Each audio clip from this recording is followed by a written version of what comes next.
Welcome to Capri, a place that has maintained its reputation as a luxury destination for more than 2000 years. In the past, emperors resided here, and today, millionaires' yachts anchor in its waters. That is why I became interested in what makes Capri so special that people have been coming here for over 2000 years.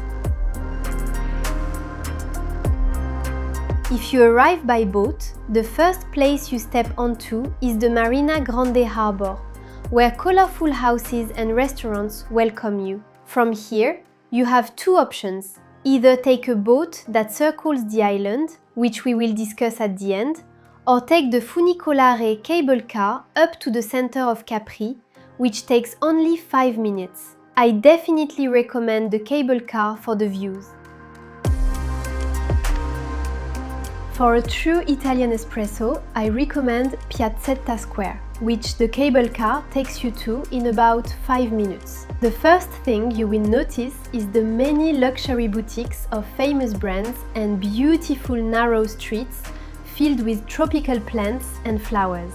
This is exactly what Capri is famous for, and personally, I really love this combination. Due to the narrow streets, narrower cars than usual right here. If you ever feel lost, there is a clock tower in the city center that serves as a reference point. Near the clock tower, you can buy Capri watches, inspired by the island. They are also sold in the official boutique on Via Vittorio Emanuele, just a short walk behind the tower. Capri also has its own perfume brand, Cartusia.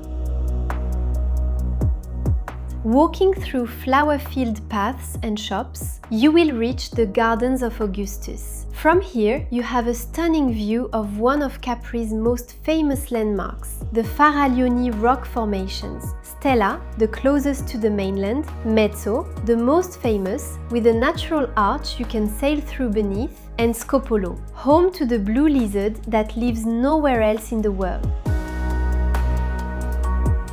Via Krupp leads down to Marina Piccola beach, which I recommend for swimming as it is known for its crystal clear water and calm, windless conditions. Walking this path also makes you realize that Capri is best explored on foot, since it is very small, something I personally appreciate a lot. Since it was already lunchtime, I returned to Piazzetta, also called the living room of the world, because people from all over the world meet here in such a small space. Here, I recommend trying local specialties: insalata caprese, seafood, and caprese cake. After lunch, I headed to the eastern side of Capri to the Arco Naturale, a majestic 18-meter natural arch that is the remains of a former cave.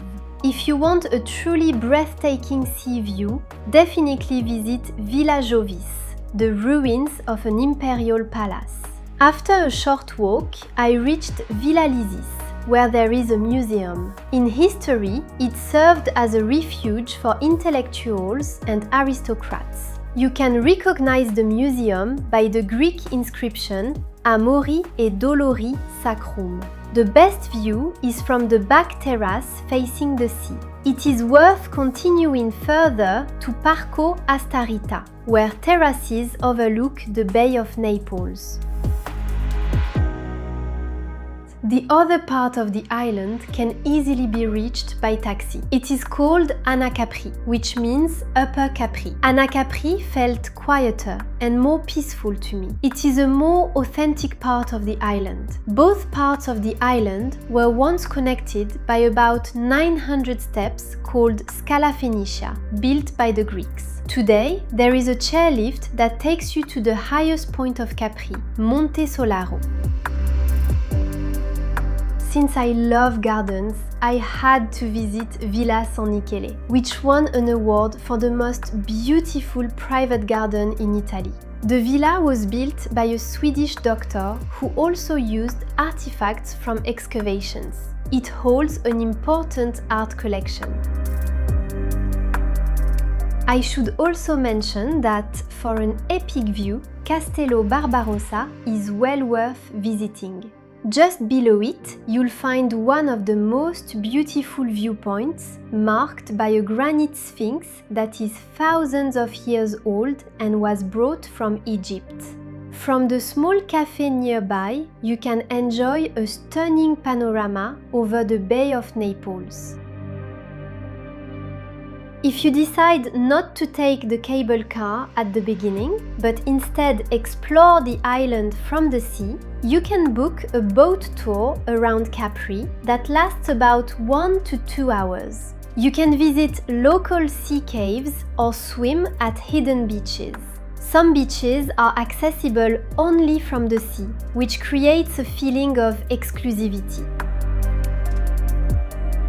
And when I summarize it all, Capri felt to me like a place where luxury naturally blends with a simple, almost peaceful island atmosphere. And that is exactly why it is worth visiting. Capri is not just about luxury, yachts and famous brands. It is an island with incredible history, nature and views. It creates a feeling of separation from everyday life. And maybe that is exactly why people have been coming here for more than 2000 years.